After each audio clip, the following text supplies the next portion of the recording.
This is Eddie Hearn, Matchroom Boxing. You're watching Sporting Icons. You don't need to be anywhere else. Right, good morning everyone. Back to work, back to school, all that good stuff, right? Now, Anthony Joshua did an interview with IFL TV yesterday, which I did watch yesterday, but I'm just getting a chance to respond to some of the points within this video that Anthony Joshua raised while he's over there in America. I'm presuming it was New York for a while. Anyway, so within this interview, the subject of Luis Ortiz turned up. And I've been quite curious as to what it is that Anthony Joshua has been thinking regarding Luis Ortiz. Because Luis Ortiz, of course, he's been calling out Anthony Joshua. He's been saying that, he's scared of him and this, that and the other.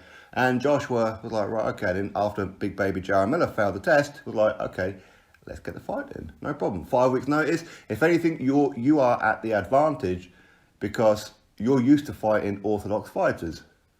You're a southpaw. So in that, just that one instance there, gives Luis Ortiz a slight advantage. Even Ortiz's manager, Jay Jimenez, he said the same thing, that it's advantage for Luis Ortiz. Now, what we do know is that Luis Ortiz or his team are claiming that it was them that dropped the ball. Luis Ortiz wanted to fight.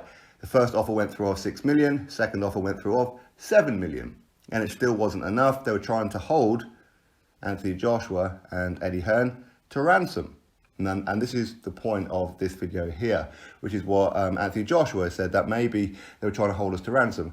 Now, for me, yeah, I mean, that's definitely possible. And of course, Luis Ortiz's team, as I just said there, are claiming that it was them that dropped the ball, not Luis Ortiz.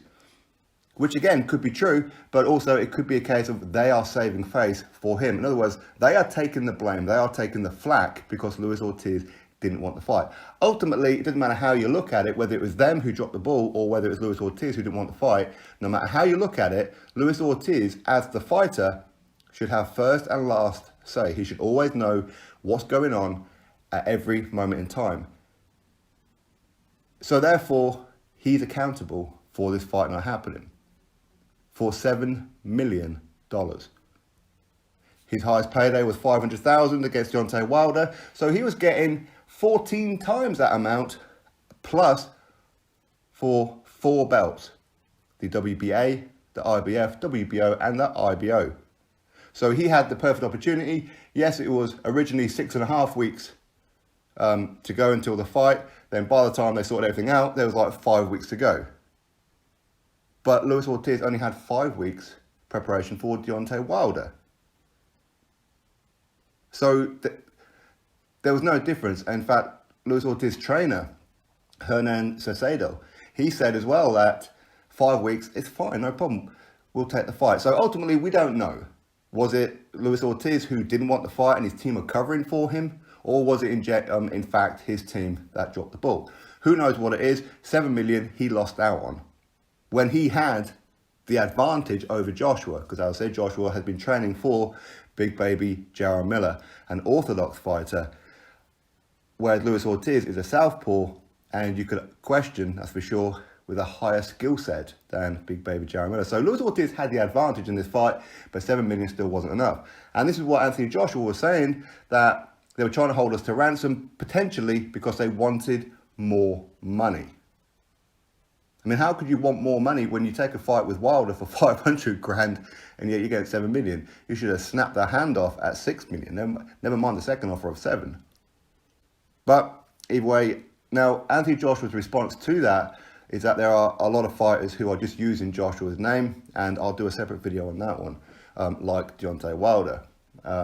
But with Anthony Joshua's mindset and what he's pretty much saying to Luis Ortiz, the roles reversed, he would have took that opportunity. Much like he did with Charles Martin. When he fought Charles Martin, he'd only have 15 fights. So Charles Martin was his 16th professional fight to become a world champion.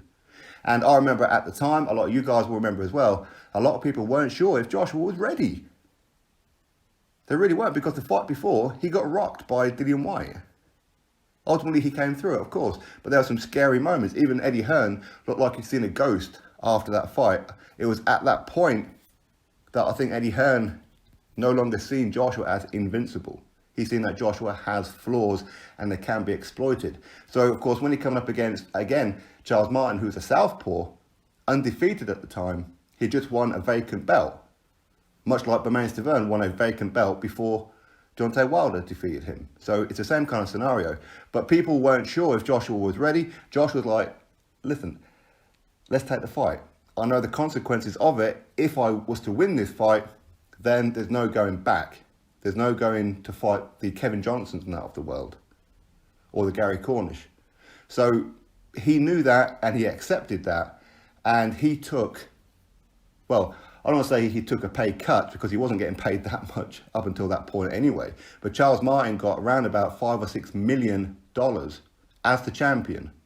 Joshua got nowhere even close to that. Not even close to it. So he took the gamble. He bet on himself. But if I was to get this belt, I'll miss out on this payday. Then after that, I'll then start getting the paydays. So of course, after he defeated Charles Martin, he then went for Dominic Brazil. Then he tried to fight Vladimir Klitschko. Vladimir Klitschko, they agreed terms and everything like that. And before they signed the contract, Klitschko, he got hurt in sparring or training. Something happened. So they had to postpone the official announcement of that.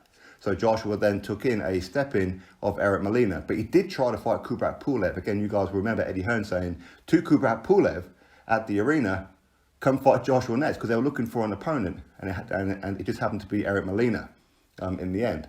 So after that, he then took on Vladimir Klitschko. So again, he is testing himself all the time, with the exception of Eric Molina. But as it turned out, Eric Molina was on PEDs at that time, which didn't get released until about a year later, which is disgusting, to be honest with you. But the point is that he then took on Vladimir Klitschko, something that Wilder has never done and Luis Ortiz has never done. And his whole point is, you see, I'm taking the step-ups. I defeated a Charles Martin. I took the BC side even cut in that fight. I got nowhere near it because, remember, this was at the was it the O2 Arena or was it Manchester? I've forgotten. I think it was the O2 Arena. Either way, it doesn't matter. It was a small arena where Joshua took on Charles Martin. And Eddie Hearn took a loss in that event because of the amount of money that he had to pay Charles Martin. Bear in mind, Charles Martin was a PBC fighter. So therefore, a fight between him and Deontay Wilder should have been real easy to make. But Joshua paid over the odds. He took a gamble. He then took on Klitschko. He then took on Joseph Parker. So he's been belt collecting. He's been doing all the hard work. And Luis Ortiz was given this opportunity and he didn't want to know. And I think that's kind of Joshua's point is, why is it that you're calling my name? Why is it that you say you want the fight? Why is it that when I signed for Jarrell Miller, that you then come out of the woodwork and said, if the fight falls apart with Big Baby Jarrell Miller, I'll step in, not a problem. Let's not talk about how low balls or anything. I will accept any offer that you put forward. Luis Ortiz was saying this because he didn't think that the fight with Jarrell Miller would fall apart. Again, he was just clout chasing. And we know that because when the opportunity came up, he turned it down. Should have took the damn first offer of 6 million, let alone 7 million. That extra 1 million jump that Joshua and Eddie Hearn was willing to give from 6 to 7, that was just that little part there was double what you got against Deontay Wilder. So for sure, I think that Anthony Joshua, he's looking at Luis Ortiz like, are you sure you want to be champion? Are you absolutely sure? Because roles reversed, I'd have took that opportunity, much like I did with Charles Martin. You say you want these fights, here's the fight for a stupid payday, 14 times your highest ever salary. And it's not enough. And what, you want to hold us to some kind of ransom, thinking that we have nowhere else to go, that there are no other options. So you want to say to us, you give us this or the fight ain't happening. No. There's always a B, a C, a D, an E, an F option. There's always other fighters out there who are willing to take the fight for probably less money. And I would imagine that Andy Ruiz Jr. is probably getting less money. Why? Because he actually wants the fight. And there's a difference. This is why Andy Ruiz Jr. got the fight. Because he's not being told what to do.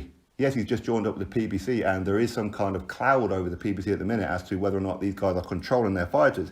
Andy Ruiz, which I knew beforehand, thinks for himself. He makes his own decisions. Luis Ortiz, quite clearly, gets told what to do, much like Wilder. Anyway, that's Anthony Joshua's response to him, that Luis Ortiz were trying to hold him to ransom, and he should have just took the opportunity to become world heavyweight champion. Drop your thoughts below, click thumbs up, and of course subscribe. Catch you all on the next video.